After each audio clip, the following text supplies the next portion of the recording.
Today we're going to be talking about one-sided limits and checking for continuity. This video is not going to cover the kinds of discontinuity or anything like that because it is something that I can't just tack onto this, even though it is very, very closely related, right? So for now, we just have to learn about one-sided limits and then we'll deal with continuity. All right, so if you recall from a few videos ago, we had 1 over x. The graph looks like this, right? And we said that the limit as x goes to 0 does not exist, right? We said that because from the left, it goes to negative infinity. From the right, it goes to a positive infinity. Okay. Well, we haven't really talked about a definition of a limit yet, at least not a formal-ish one, because there's levels of formality. Like the most rigorous, I think, is the epsilon delta definition, which we will not be covering. But there's one that's like in the middle, and that's fairly simple.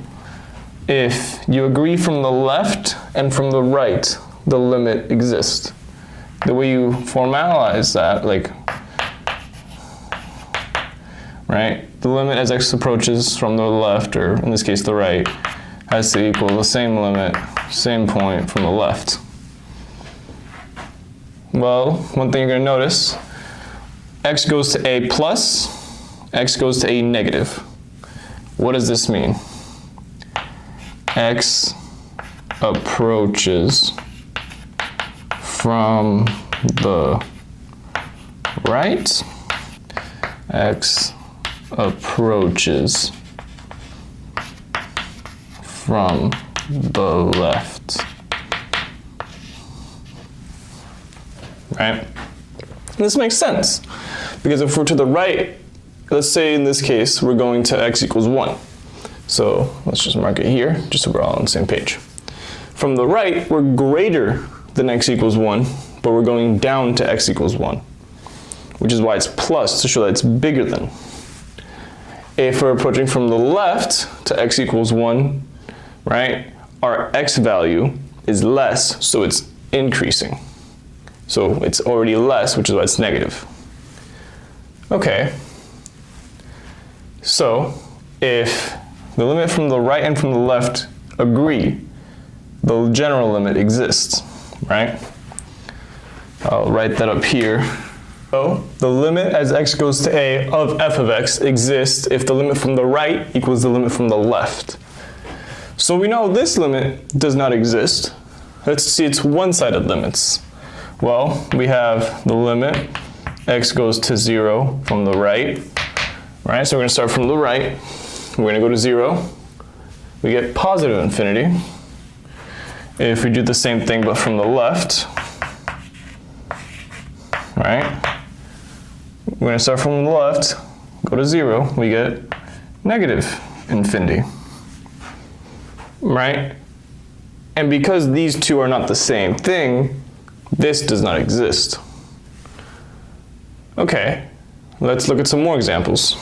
The main thing with one-sided limits is this type of function called a piecewise function, which just means it's one function that's composed of pieces from another function. And they look like this.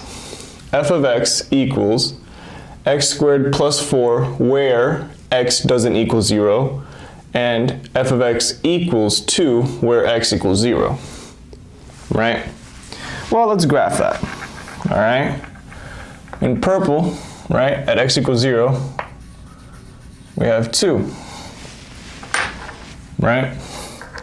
Then in red, we have x squared plus 4. Actually, this is meant to be a negative x squared, sorry.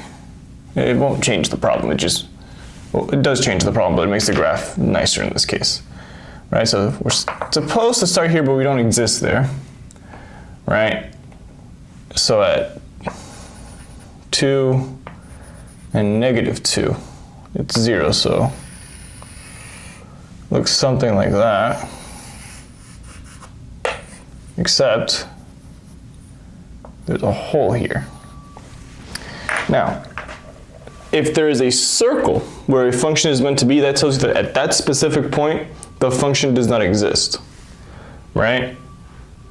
Okay, well, let's find the limit as x goes to 0. Let's see if it even exists. That's what we have to check, right? So we have the limit x goes to 0 from the right and from the left.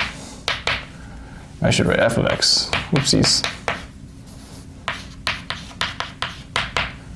Right? So let's do from the right. We come from down here, we go up, up, up, up, up, up, up, and we approach, but we don't get to 0. We get super duper close to 4, sorry. At x equals 0, we get super close to f of x equals 4. From the right, that is. Okay. Let's do the same thing from the left. We start here, we get super close to x equals 0, and again, we get to x equals 4, or sorry, f of x equals 4. Okay, well, we can agree that 4 equals 4, right?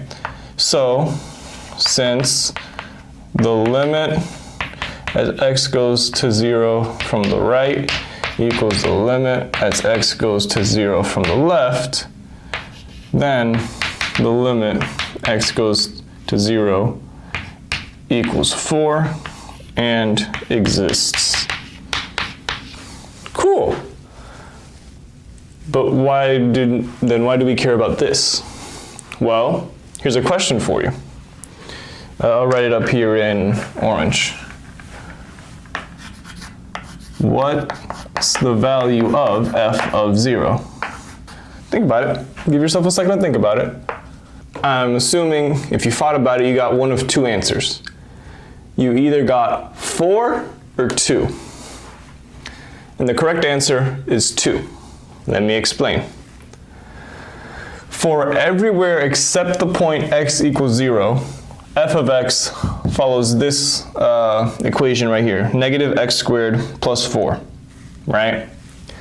However, at x equals 0, it follows a different equation, f of x equals 2, right? So, if we're plugging in x equals 0 to f of x, we get f of 0. We want to know where x is equal to 0, so it's going to be 2.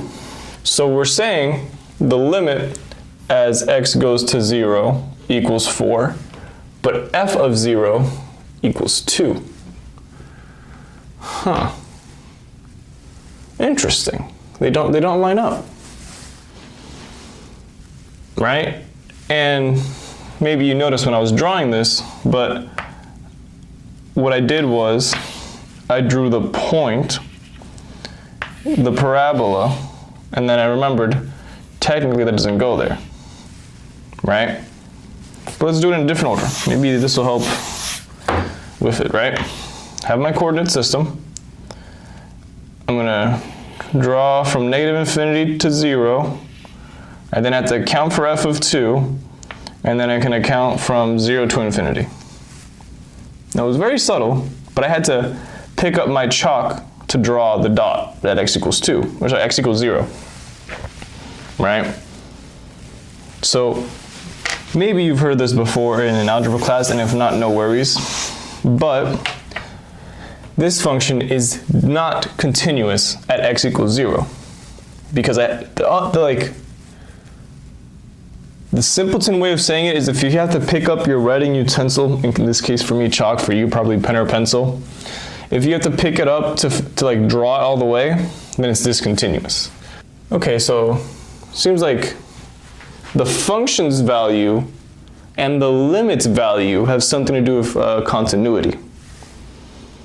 Okay. Let's talk a bit more about that with a different example. All right, now with this example, we're going to do two things. First, we're going to check if the limit as x goes to 3 exists, and second, we're going to check if it's continuous at 3. For this first part, it's what we did last time. I'm going to give you a minute to pause and do it. All right, let's do it. So, we want the limit x goes to 3 from the right, and the limit as x goes to 3 from the left. Okay, well, this is for x greater than 3, right? So that's going to be from the right. So if we plug in something just a little bit more than 3, we're going to get something a little bit more than 7. So this is going to equal 7, right? This is for f of x is less than, or sorry, x is less than or equal to 3, right? So if we plug in 3 into this limit, we get 5, right? Because you plug in something a little less than 3, then you square and subtract 4. It's going to be the same thing as plugging in 9, which is 3 squared, minus 4, but then just a little less, right? So the limit as x approaches 3, f of x equals, let me get the green for this. That's definitely not a D. I know my letters, I promise. Equals dne. All right. So we know this limit does not exist. Visual aid, by the way, because I'm going to plot this into Desmos, because I won't be able to draw it very well. All right, now, if the limit doesn't exist, do we think f of x is continuous at 3? It's an open-ended question. There is a correct answer. Say it to yourself. The correct answer is no. Let me show you why. I'll keep that up there. All right, this will go up in blue. This is our formal-ish definition of continuity. For f of x to be continuous at the point x equals a, we have 3 conditions. The first, f of a must exist. What does that mean? Right? I'm going to show you an example of each of these being broken. F of x equals 1 over x. We cannot divide by 0, so f of 0 not continuous. Right? The second condition is that the limit as x goes to a of f of x must exist. Right? And if you want an example of that, we have all this wonderful math we just did about 2 minutes ago, right? And then the third is that if they both exist, they have to equal each other, right? So, is this function continuous at x equals 3? No, right? Because f of 3 does exist, right? It'll be 5.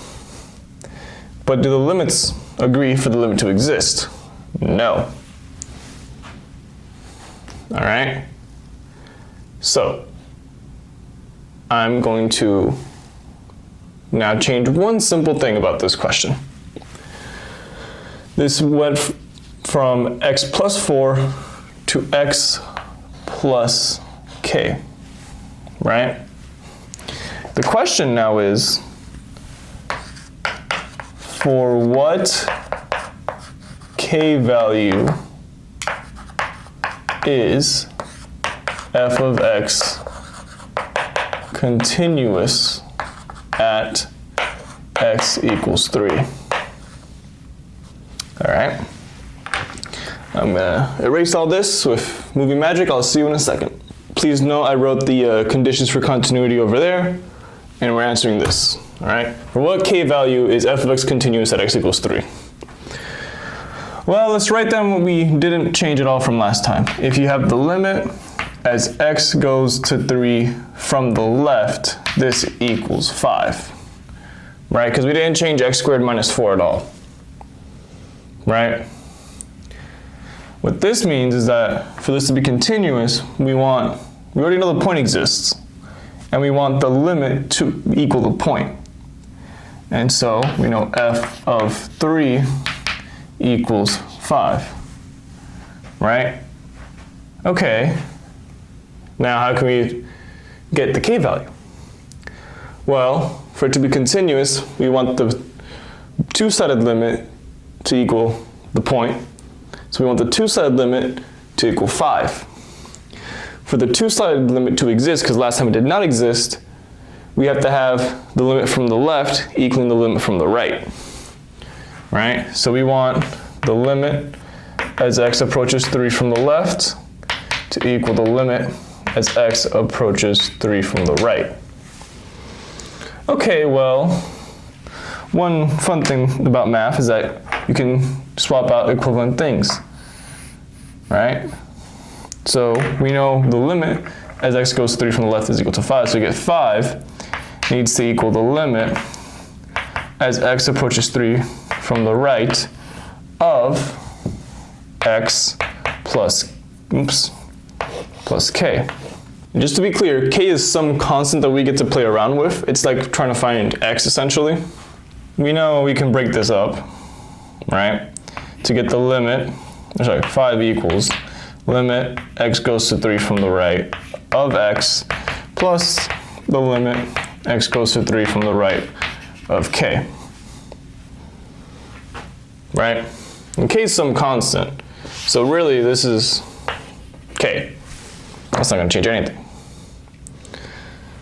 Okay, now the limit as x goes to 3 from the right. Well, we're going from the right, and we're going to get really close to 3, but we're not going to get to 3. So if we get really close to 3, and we plug something in here, we should get something really close to 3 as well, because it's just x, right? So we should get 5 equals 3 plus k. K has to equal 2. If you don't believe me, let me show you on Desmos what the graph looks like. You'll notice that now we should have something looking like a line connected to a parabola.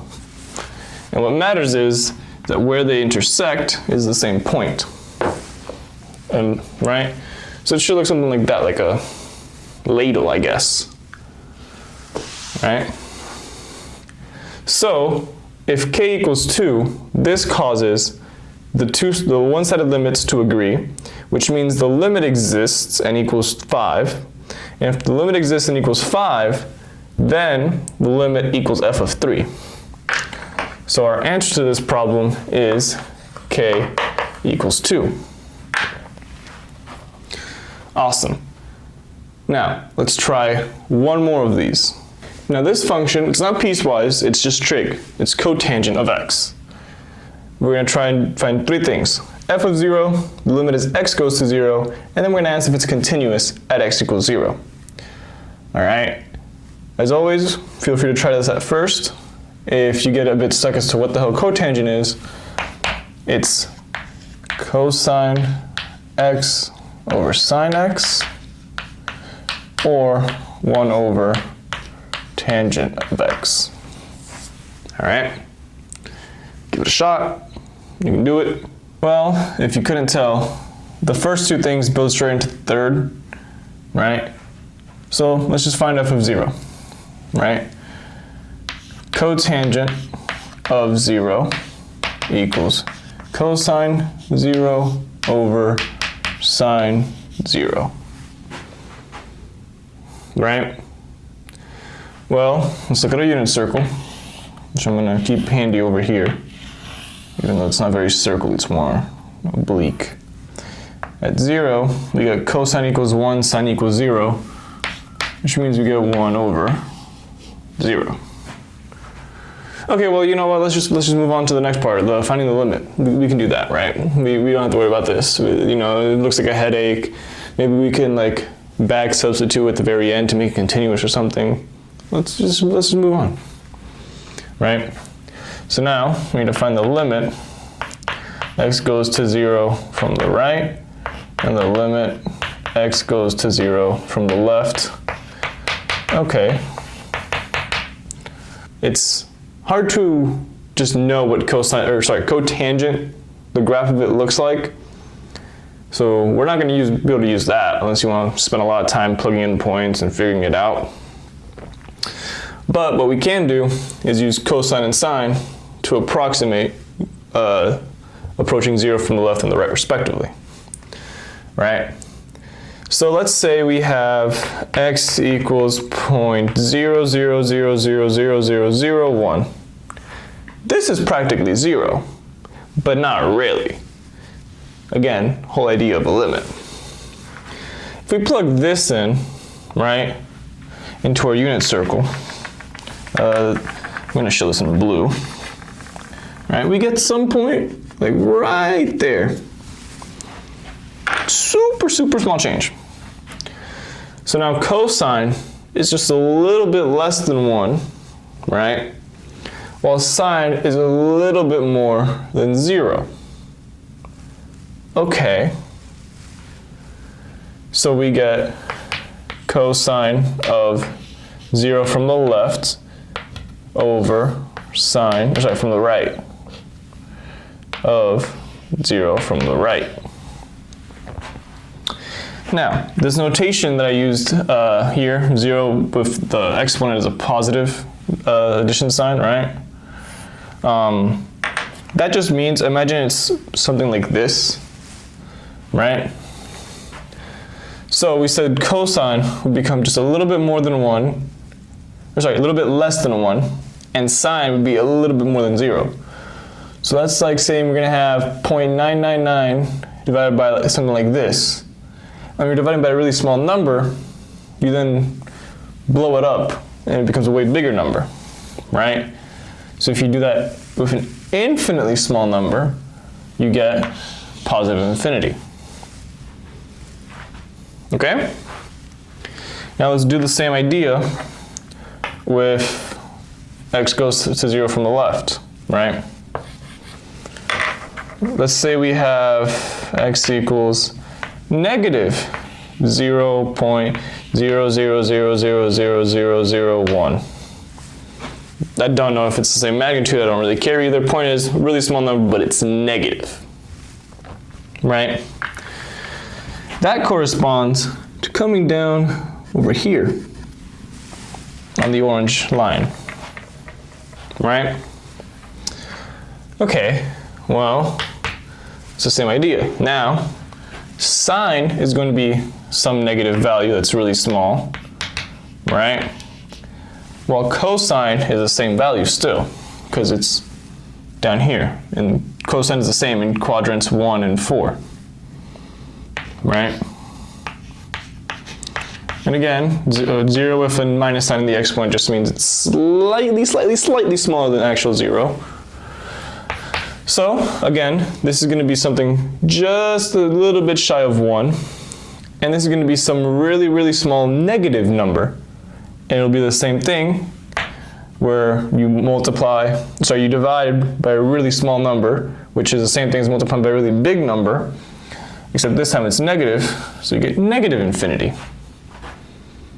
Okay, well, we have positive infinity from the right, negative infinity from the left, right? Clearly they don't agree, which means the limit as x goes to 0 does not exist, right? So automatically this is not continuous, but we're not done with that because let's also answer why.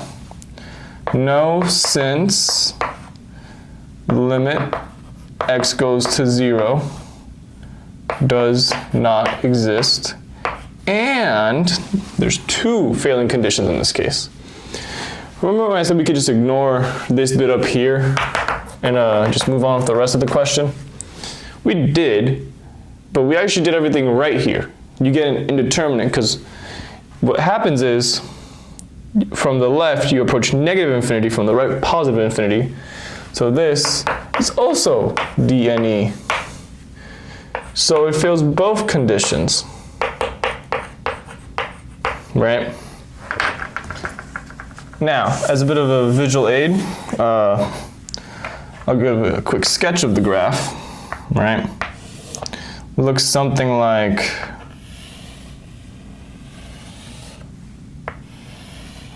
that, right? So as you can see, from the left, negative infinity, from the right, positive infinity. Cool. All right, one more practice example, and then we can just review everything. Now, for this last question, we want to find the k-value which makes f of x, this piecewise function, continuous at x equals 3. Right? I'll give you a second. I hope you're confident and you can do it on your own, but if not, that's okay. I'll walk you through it in 1 minute. So this is your last chance to pause the video before I go on ahead and do all this. All right, I'm gonna get to it. So for this to be continuous, we want f of 3 equals the limit x goes to 3, right? Well, this is for everywhere besides x equals 3, and this is only at x equals 3. So f of 3 equals 9 minus k, right? Let me move it out the way. I'm gonna rewrite that over here to the side real quick. I'm just gonna write this. That's what we know, and we want that to equal the limit, all right? So, let's get to the limit, right? Limit x approaches 3 from the right equals, well, let's think about it. What happens if we just plug in 3 here? I know we can't. Let's just think about what happens. We get 9 squared plus 12. Sorry, not 9 squared. 9 plus 12 minus 21. That's 0. Okay, so we get 0 over 3 squared, which is 9, minus 8 times 3, which is 24, plus 15. That's also 0. So we get 0 over 0, that's no bueno, okay. We have to fix that. So, let me just rewrite it over here, plus 4x minus 21 over x squared minus 8x plus 15. Well, we're gonna have to factor this, which, you know, shouldn't be too bad. We know there's an issue at x equals 3, so we know x minus 3 is gonna be a common factor. Right?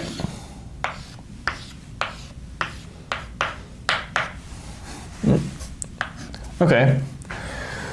Well, if we want to factor this, we need to make sure that it works out. So what times 3 equals 21? That'd be 7. And then we want the same thing on the bottom, but in this case, we want it to multiply to 15. So it's gonna be negative 5. Right? Cancels out. X plus 7 over x minus 5. Let's try this again then. So just a reminder, I did all this because I saw we had a rational function, and so I wanted to make sure that x equals 3 isn't where it goes to 0 over 0. It did, so we know we can't plug it in. We have to do some math beforehand, and that's what we just did. So if we plug in something a little bit more than 3 into this, right? X plus 7 over x minus 5. Plug in something a little bit more than 3. Well, on the top, we get something a little bit more than 10, right? Over something a little bit less than negative 2, which should come out to negative 5, just around. Okay. Then we want the limit as x goes to 3 from the left with the same thing. Okay, well, again, we're gonna have a little bit less than 3 plus 7, which is gonna be a little bit less than 10. My brain blanked there, sorry about that. On the bottom, we have something a little bit less than 3 minus 5, so it's gonna be a little bit more than negative 2. Okay, so the limits agree, right? So since the limits agree, we then know that the limit as x goes to 3 of f of x equals negative 5. Okay, that's good. And we said at the beginning, we want the limit as x goes to 3 to equal f of 3. Right, so we want negative 5 to equal 9 minus k. Okay, so I'm going to subtract 9 from both sides to get negative 14 equals negative k, right? So then you get k equals 14. And that is our answer to this. Or sorry, just 14, not negative 14. Awesome. So, let me clear the board, and then we can recap. We learned two main things today. Number one, if there is a question about if a limit exists or not, the way we check if it does is if the limit from the left equals the limit from the right. That's the first thing I have written up there in blue, right? Using that, we determine that for a function to be continuous at a point, there's three conditions written up here. The function has to exist at that point, the limit from both sides has to exist at that point, and the function has to equal the limit. All right? Sometimes you're given a piecewise function and you're asked to make it continuous because there's some constant k in there that you can mess around with. In the next video that I'll upload, you'll see that sometimes it's just discontinuity, it's discontinuous, English. And you just have to classify the kind, see what happens, see why it happens, essentially. So it's not too bad, all right? We're almost done with limits, and then we can move on to derivatives. There's gonna be 2 more videos, so keep an eye out for that. But for now, I'm gonna leave you with some practice problems. Some of them are pulled from the book because it's very annoying to try and think of them, right? So again, they're up here, do your thing. Linked in the description will be a couple things. Number one, the Calc book that I use if you want a free resource. It's free, it's online, it's great, right? Number 2 will be the accompanying video of the solutions of the questions I just posted. But yeah, if you found this video helpful, maybe consider leaving a like. If it was not helpful, leave a comment as to why, how I can improve, any feedback. If it was really helpful, maybe even consider subscribing, as it'll pop up somewhere around me. I don't really know where I'll put it. But yeah, either way, thank you for watching.